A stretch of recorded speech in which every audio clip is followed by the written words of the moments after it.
Hello everyone. हमने अपने last वाले लेक्चर के अंदर जो है फैटी एसिड सिंथेसिस जो है उसके बारे में कुछ बातें डिस्कस की थी।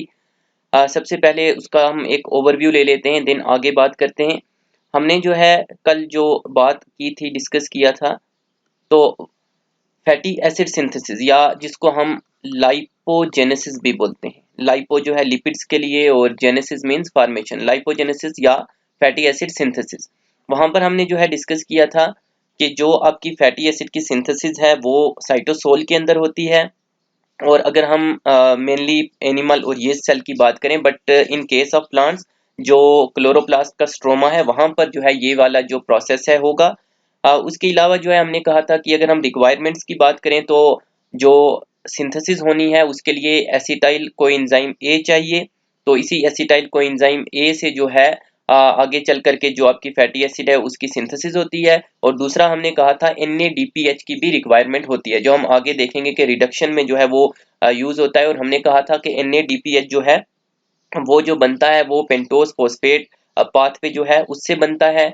और उसके अलावा हमने ये बात की थी कि जो आपका एसिटाइल कोएंजाइम ए है ये जो बना है ये माइटोकॉन्ड्रिया के अंदर बनता है। जैसे हमने जो ग्लाइकोलिसिस पढ़ा था, ग्लूकोज की जो पूरी हमने मेटाबॉलिज्म पढ़ी थी, वहां पर हमने देखा था कि जब ग्लूकोज जो है वो पाइरूवेट में ब्रेक डाउन हो रहा था तो पाइरूवेट जो है देन उसको माइटोकॉन्ड्रिया में भेजा जाता है। तो माइटोकॉन्ड्रिया में जाकर के जो है वहां पर पाइरूवेट को कन्वर्ट किया जाता है एसिटाइल कोएंजाइम ए के अंदर।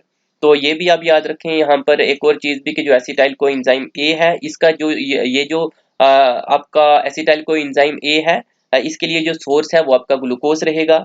और उसके अलावा बाकी भी जो है अमीनो एसिड वगैरह उनको भी जो है कन्वर्ट किया जा सकता है पाइरूवेट और देन जो है एसिटाइल कोएंजाइम ए के अंदर। बट मेनली जो है ग्लूकोज रहेगा सोर्स। और एसिटाइल कोएंजाइम ए जो माइटोकॉन्ड्रिया के अंदर आ चुका है तो हमने कहा था कि ये माइटोकॉन्ड्रिया से बाहर नहीं निकल सकता। ये हम ऑलरेडी डिस्कस कर चुके हैं, बट मैं एक ओवरव्यू जो है उसका ले रहे हैं। तो बाहर माइटोकॉन्ड्रिया से नहीं आ सकता, तो वहां पर हमने एक शटल सिस्टम पढ़ा था, acetyl coenzyme A shuttle system. जहां पर हमने कहा था कि जो एसिटाइल कोएंजाइम ए है वो क्या करता है कि वो ऑक्सैलो एसीटेट के साथ मिलकर के सिट्रेट बनाता है। तो सिट्रेट की फॉर्म के अंदर ये माइटोकॉन्ड्रिया की मेम्ब्रेन से बाहर आएगा साइटोसोल में, और देन सिट्रेट जो है दोबारा से ब्रेक डाउन होता है एसिटाइल कोएंजाइम ए और ऑक्सैलो एसीटेट के अंदर। तो ऑक्सैलो जो एसिटाइल कोएंजाइम ए है वो हमारे पास जो है देन इस तरह से साइटोसोल में in the form of citrate आता है। तो ये इंपॉर्टेंट पॉइंट याद रखना है। तो जो फर्स्ट स्टेप है वो यही रहेगा कि एसिटाइल कोएंजाइम ए का माइटोकॉन्ड्रिया से बाहर आना।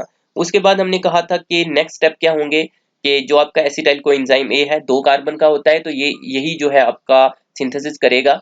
तो हमने कहा था एसिटाइल कोएंजाइम ए जो है वो जो है आपका कन्वर्ट होगा मेलोनाइल कोएंजाइम ए के अंदर। यहाँ पर ये जो रिएक्शन होती है वो एक ATP वाली रिएक्शन होती है, यानी यहाँ पर हमें ATP की भी रिक्वायरमेंट होती है और ATP के अलावा यहाँ पर जो है HCO3 जो बाइकार्बोनेट आयंस वगैरह वो भी जो है यूज होते हैं।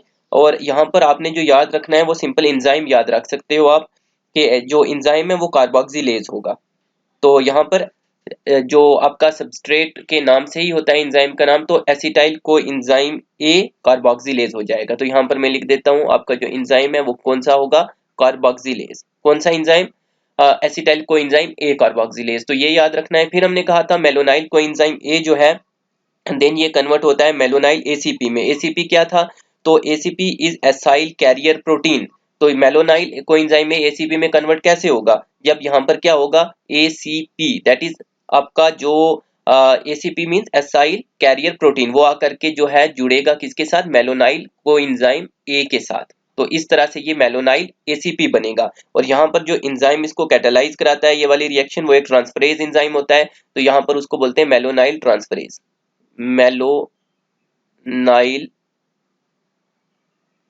ट्रांसफरेज। ये मैं यहाँ पर लिख देता हूँ। तो ये हो गया आपका एंजाइम। और यहाँ पर हुआ क्या कि ACP जो है उसको जो है यहाँ पर क्या किया गया कि ऐड की, ये ATP जो है यहाँ पर यूज होगी यहाँ पर भी। तो फर्स्ट वाले स्टेप में वो भी आप याद रखें। दूसरा स्टेप इसमें सिंपली क्या हो रहा है, एसाइल कैरियर प्रोटीन को ऐड किया जा रहा है, एसाइल कैरियर प्रोटीन। ये मैं यहाँ पर जो है लिख देता हूँ, एसाइल कैरियर प्रोटीन। ACP की जो फुल फॉर्म है that is acyl carrier protein. तो ये किस में कन्वर्ट हो गया, मेलोनाइल ACP के अंदर, इतना जो है। और उसके बाद क्या होगा कि एसिटाइल ACP, ये भी जो है एसिटाइल कोएंजाइम A से ही बनता है, और यहाँ पर भी जो एंजाइम है वो ट्रांसफरेज ही होता है। बट यहाँ पर जो ट्रांसफरेज होगा वो एसिटाइल ट्रांसफरेज होगा। मैं यहाँ लिख देता हूँ, यहाँ पर जो एंजाइम है एसिटाइल ट्रांसफरेज है। तो एसिटाइल ट्रांसफरेज क्या करेगा कि वो यहाँ पर ACP को ही जो है क्या करेगा कि जोड़ देगा एसिटाइल कोएंजाइम A के ऊपर, और वो बन जाएगा एसिटाइल ACP। तो यहाँ पर क्या हो रहा है, simply ACP that is acyl carrier protein ही जुड़ रहा है एसिटाइल कोएंजाइम A के साथ, तो ये बन गया क्या, एसिटाइल ACP। अब क्या होगा, कंडेंसेशन रिएक्शन। कंडेंसेशन रिएक्शन क्या हो गया, जो आपका ये मेलोनाइल ACP है और जो आपका एसिटाइल ACP है, दोनों आपस में क्या कर रहे हैं कि जुड़ रहे हैं, और इसी रिएक्शन को हम बोलते हैं क्या, कंडेंसेशन रिएक्शन, जो कि आपका नेक्स्ट स्टेप होगा यहाँ पर। और ये अपने इंपॉर्टेंट है, याद रखना है कि ये जो आपकी रिएक्शन है दिस इज कंडेंसेशन, ये आपकी कंडेंसेशन वाला स्टेप है, दिस इज कंडेंसेशन रिएक्शन।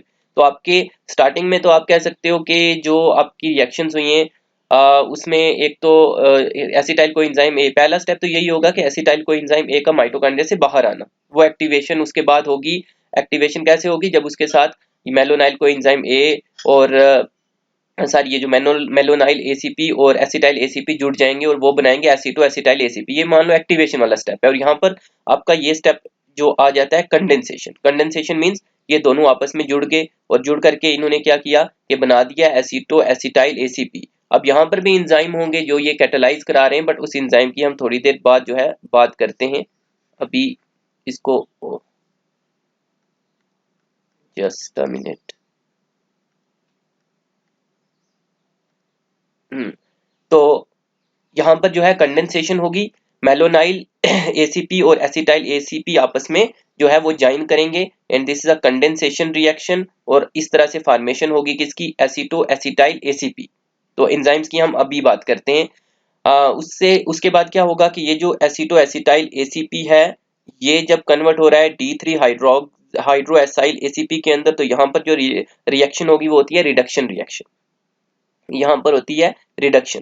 और यहाँ पर रिडक्शन कौन करता है, कौन करवाता है, वो है NADPH। तभी हमने स्टार्टिंग में क्या बोला था कि ये जो आपकी लाइपोजेनेसिस या लिपिड की सिंथेसिस है, इसके लिए आपको क्या चाहिए, आपको चाहिए NADPH। जब हम रिक्वायरमेंट्स की बात करें तो हमने कहा था एसिटाइल कोएंजाइम में वो तो चाहिए, NADPH भी चाहिए, उसके अलावा ATP भी चाहिए आपको, क्योंकि यहाँ पर ATP भी जो है लग रही थी। तो यहाँ पर हम जो NADPH रिक्वायर होता है वो रिडक्शन के लिए होता है। तो रिडक्शन वगैरह ऑक्सीडेशन ये टर्म्स हम ऑलरेडी भी अपनी क्लासेस में जो है डिस्कस कर चुके हैं। तो रिडक्शन होगी यहाँ पर, तो मतलब क्या हुआ कि NADPH यहाँ पर क्या करा रहा है, रिडक्शन, और रिडक्शन होगी तो क्या होगा, जो आपका NADPH है वो रिड्यूस होकर के NADP बना देगा, तो यहाँ पर इसकी रिडक्शन होगी। तो पहले हमने कहा कंडेंसेशन हुई जब ये दोनों आपस में मिल गए, कौन, मेलोनाइल और एसिटाइल ACP, और उसके बाद क्या हुआ, इन्होंने बना दिया एसिटो एसिटाइल ACP, और फिर इसकी रिडक्शन हुई, और रिडक्शन किसने करवाई, NADPH ने। अब NADPH ने रिडक्शन कराई तो अब कब क्या बना, D3 हाइड्रो एसाइल ACP बना। अब ये जो D3 हाइड्रो एसाइल ACP बना, इसकी होगी डिहाइड्रेशन। डिहाइड्रेशन का क्या मतलब हुआ, यहाँ से एक वाटर का मॉलिक्यूल बाहर निकल जाएगा, तो यहाँ से वाटर को हम बाहर अगर निकाल लें तो से यहाँ से पानी निकल के एक बाहर, और इस तरह की रिएक्शन को क्या बोला हमने, डिहाइड्रेशन। ये आपकी कौन सी रिएक्शन हो गई, डिहाइड्रेशन रिएक्शन। अब जो डिहाइड्रेशन रिएक्शन यहाँ पर हो चुकी है, तो उससे क्या हुआ कि ये वाला जो मॉलिक्यूल था D3 हाइड्रो एसाइल ACP, ये बन गया क्रोटोनाइल ACP। तो ये क्या बन गया, क्रोटोनाइल ACP बन गया वाटर के रिमूवल से। अब क्या होगा कि ये जो क्रोटोनाइल ACP है इसकी फर्दर रिडक्शन होगी, एक और बार रिडक्शन, और रिडक्शन कौन कराएगा, NADH। तो यहाँ पर दोबारा से क्या होगी, रिडक्शन, तो NADPH रिडक्शन कराएगा, तो वो NADP में कन्वर्ट हो जाएगा। तो इसने रिडक्शन कराई, तो उससे क्या हुआ कि जो क्रोटोनाइल ACP है वो कन्वर्ट हो जाएगा किसमें, ब्यूटाराइल ACP। अब रिडक्शन हो रही है, इसमें क्या हो रहा है, यहाँ से कौन सा मॉलिक्यूल कहाँ पर जा रहा है, हम ऑलरेडी क्लासेस में बात कर चुके हैं। तो ब्यूटाराइल ACP बना, तो अब क्या हुआ कि जो आपका ये ब्यूटाराइल ACP है ये कितना होगा, 4 कार्बन का, क्योंकि हमने कहा था एसिटाइल कोएंजाइम में 2 कार्बन का, एसिटाइल ACP भी 2 कार्बन का, तो 2 2 4 हो गए, तो ये 4 कार्बन का मॉलिक्यूल बन चुका है। अब क्या होगा कि डिपेंडिंग अपॉन कौन से वाला जो आपका फैटी एसिड है वो बनने वाला है, क्योंकि आपकी फैटी एसिड जो है 16 कार्बन का होता है, 18 का हो सकता है, आपका 20 का, 22 का हो सकता है। तो उसी के डिपेंडिंग क्या होगा कि इसके साथ में एडिशन होती है जो कार्बन है उनकी, तो दो दो करके कार्बन ऐड होंगे एज एसिटाइल कोएंजाइम ए। तो एसिटाइल कोएंजाइम में 2 कार्बन का है, तो दो दो करके यहाँ पर एडिशन होती जाएगी। और फॉर एग्जांपल आपका 16 कार्बन का एक मॉलिक्यूल बनना है, दैट इज आपका पाल्मिटिक एसिड, ये होता है 16 कार्बन का। तो उससे कि अगर ये 16 कार्बन का जो है आपका पाल्मिटिक एसिड बनना है, तो उसके लिए आपको 16 कार्बन ज्वाइन करने, तो 4 और ये थे तो दो दो करके ज्वाइन होंगे, तो देन जो है 2 और ज्वाइन हुए तो कितने हो जाएंगे, 6, 2 और ज्वाइन होंगे 8, 2 और ज्वाइन होंगे 10, 12, 14 एंड देन 16। तो जब 16 जुड़ गए तो वो आपका बन जाएगा क्या, पाल्मिटिक एसिड। और यहाँ पर जो है ये सेम साइकिल रिपीट होगी बाकियों में भी, यानी जो आपकी यहाँ पर साइकिल थी ये जो है इसको हम साइकिल 1 बोलेंगे। तो ये वाली जो आपकी पूरा ये है, ये वाला जो आपका था, दिस इज साइकिल 1, ये साइकिल 1 है। इसी तरह की और साइकिल चलेगी एक और, तो आपके जो है 2 और ऐड होंगे, फिर एक और चलेगी, तो यहाँ पर 16 बन रहे हैं, 16 बन रहे हैं, तो मतलब यहाँ पर 7 साइकिल चलेंगी। तो यहाँ पर कितनी साइकिल चलेंगी, ऐसी ही जैसे ये 1 साइकिल चलाई हमने, तो हमने कहा यहाँ पर कितनी साइकिल्स ऐसी चलेंगी, 7 साइकिल्स। तो 7 साइकिल चल करके वो 16 कार्बन का एक फैटी एसिड बनाएंगे, दैट इज पाल्मिटिक एसिड। तो यहाँ पर आपने इंजाइम्स की हमने जो बात की यहाँ पर, तो यहाँ तक तो हमने एंजाइम्स की बात की, ये एंजाइम ये रिएक्शन करा रहे हैं। लेकिन जब आपका एसीटो एसिटाइल जो एसीपी बना, दैट इज कंडेंसेशन से, और उसके बाद आपकी रिडक्शन हुई, ये स्टेप आपने याद रखना है। क्या, नंबर 1 रिडक्शन कंडेंसेशन हुई, नंबर 2 रिडक्शन हुआ, नंबर 3 डिहाइड्रेशन हुआ, और नंबर 4 यहाँ पर दोबारा से क्या हो रहा है, लास्ट वाले यहाँ पर स्टेप में दोबारा से हो रहा है क्या, रिडक्शन। तो यहाँ पर दोबारा से रिडक्शन हो रहा है, तो रिडक्शन हुई यहाँ पर दोबारा से। तो ये जो सभी स्टेप्स हैं कौन से, ये 4, कंडेंसेशन, रिडक्शन, डिहाइड्रेशन, दोबारा रिडक्शन, इन 4 रिएक्शंस को कराने के लिए हमारे पास एक एंजाइम होता है। और वो जो एंजाइम यहाँ पर रहेगा वो एक सिंगल एंजाइम नहीं होता, वो एक पूरा कम्प्लेक्स होता है एंजाइम्स का, जिसके अंदर डिफरेंट एंजाइम्स आ जाते हैं। 6 एंजाइम्स का कम्प्लेक्स है। चाहे उन सभी एंजाइम के हमें नाम याद रखने की जरूरत नहीं है कि कम्प्लेक्स के अंदर क्या क्या है, बट वो जो सिंगल एंजाइम कम्प्लेक्स है उसका नाम जो है वो आप याद रखोगे कि वो जो एंजाइम है वो कौन सा होगा, दैट एंजाइम इज, वो जो आपका एंजाइम है वो आपका होगा फैटी एसिड सिंथेज। तो वो होगा आपका fatty acid synthase, fatty acid synthase. तो ये वाला जो आपका एंजाइम है फैटी एसिड सिंथेज, शॉर्ट में FAS, ये क्या कर रहा है कि ये चारों जो आपकी रिएक्शंस थी उनको करा रहा है। कौन सी चारों रिएक्शंस जो हमने पढ़ी, कंडेंसेशन, रिडक्शन, डिहाइड्रेशन, और उसके बाद दोबारा से रिडक्शन, और उससे लास्ट में क्या बना था आपका, ब्यूटाइल ACP। तो ये जो चारों रिएक्शन हैं जो कि आपकी साइकिल्स में चलेंगी, इनको कराने के लिए एक सिंगल एंजाइम कम्प्लेक्स है पूरा। तो वो जो एंजाइम कम्प्लेक्स है उसको हमने बोला क्या बोलते हैं हम, फैटी एसिड सिंथेज। तो ये जो आपका फैटी एसिड सिंथेज है ये एक्चुअल में क्या है कि एक पूरा कम्प्लेक्स है एक बड़ा सारा आप कह सकते हो एंजाइम है, जिसके अंदर फर्दर डिफरेंट एंजाइम जो है काम करते हैं। 6 जो है इसके अंदर सब एंजाइम्स आप कह सकते हो, बट उनके नाम याद रखने की हमें जरूरत नहीं है। लेकिन आप इसमें एक पॉइंट याद रख सकते हैं कि ये 2 टाइप का होता है। एक को बोलते हैं फैटी एसिड सिंथेज 1, तो फैटी एसिड सिंथेज 1, इसकी दूसरी एक और टाइप होती है फैटी एसिड सिंथेज 2। इसमें याद बस इतना रखना है कि जो आपका फैटी एसिड सिंथेज 1 है ये प्रेजेंट होता है वर्टिब्रेट्स के अंदर, और आपके जो फंगाई वगैरह हैं उनमें भी यही प्रेजेंट होता है। और अगर हम बैक्टीरिया की बात करें या प्लांट्स की तो ये वाला प्रेजेंट होगा। तो ये आपके बैक्टीरिया आपके प्लांट्स में प्रेजेंट होगा। बस इसका आप इतना पॉइंट ही जो है वो याद रखें कि ये इस तरह से जो है ऑपरेट करेगा।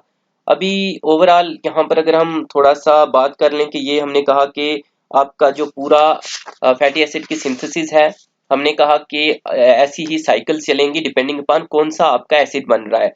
तो पाल्मेटिक एसिड के लिए हमने कहा 7 साइकिल्स चलेंगी। तो अगर हम वहां पर एक एग्जांपल लें, ओवरऑल जो हमारी ये पूरी रिएक्शन होगी, यानी आप कह सकते हैं कि पूरा पाल्मेटिक एसिड जो बना उसकी पूरी रिएक्शन ओवरऑल अगर हम देखें उसमें क्या हो रहा है, तो उसमें उसकी जो समरी एक तरह से हम देखें तो उसको हम सम अप करें तो उसमें ऐसा है कि 8 एसिटाइल कोएंजाइम ए लगेंगे, 8 एसिटाइल कोएंजाइम ए का यूज होगा, क्योंकि जो पाल्मेटिक एसिड है वो 16 कार्बन का है, तो एसिटाइल कोएंजाइम ए कितना होता है, 2 कार्बन का, तो 8 है एसिटाइल कोएंजाइम ए है, तो मतलब कितने कार्बन के हो गए, 8 इंटू 2 करेंगे तो 16, तो आपको 8 एसिटाइल कोएंजाइम ए चाहिए एक 16 कार्बन का पाल्मेटिक एसिड बनाने के लिए।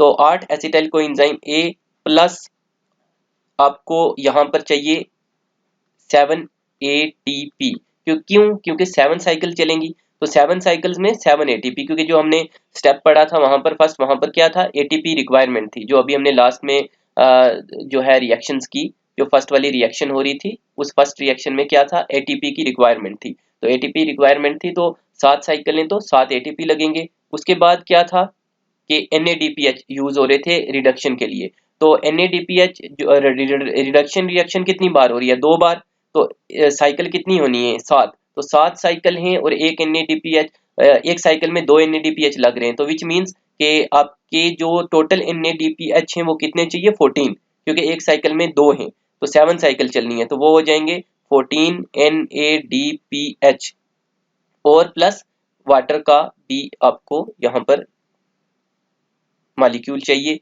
और ओवरऑल क्या हुआ कि ये सब जो आपका पूरा रिएक्शन है ओवरऑल आपको क्या देगा, तो लास्ट में आपको देगा पाल्मिटेट या पैल्मिटिक एसिड या पैल्मिटेट कह लो।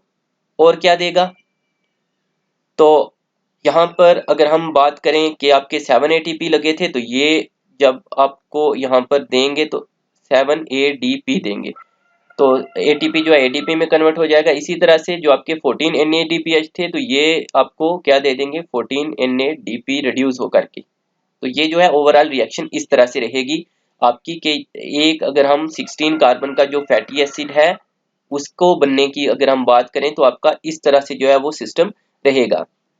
अब ऐसा है कि मान लो 16 से अगर ज्यादा एडिशन होनी है फर्दर के दो दो करके जो है, और यहाँ पर जो है कार्बन जो है एसिटाइल कोएंजाइम में जो है ऐड होंगे, दैट इज इलांगेशन। तो मतलब इसमें आप सिंपल कह सकते हो इसके बाद इलांगे, यानी जितना अभी हमने पढ़ा वो तो होगा ही, वो स्टेप्स तो होंगे, लेकिन अगर उसमें और एडिशन होनी है कार्बन्स की तो दो दो करके होंगी, जिसको हम इलांगेशन ही बोलेंगे। और उसके बाद जो इसमें दूसरी चीज एक और हो सकती है कि से अगर आपका जो फैटी एसिड बन रहा है वो अनसैचुरेटेड है, तो अनसैचुरेटेड में क्या होता है कि डबल बॉन्ड होता है कार्बन कार्बन के बीच में, तो वहां पर अनसैचुरेशन भी होगा, ये वाला स्टेप जो है वो भी आएगा, unsaturation of fatty acid. Unsaturation में क्या होगा कि वो फैटी एसिड जिनमें डबल बॉन्ड है तो वो डबल बॉन्ड लगाया जाएगा, यानी डबल या ट्रिपल बॉन्ड, कुछ में डबल या ट्रिपल भी हो सकता है, तो वो जो डबल या ट्रिपल बॉन्ड है वो इस वाले स्टेप में जो है देन फर्दर जो है वो लगाया जाएगा। बस इतना आप यहाँ पर याद रख सकते हो, बाकी ज्यादा यहाँ पर याद रखने की जरूरत नहीं है।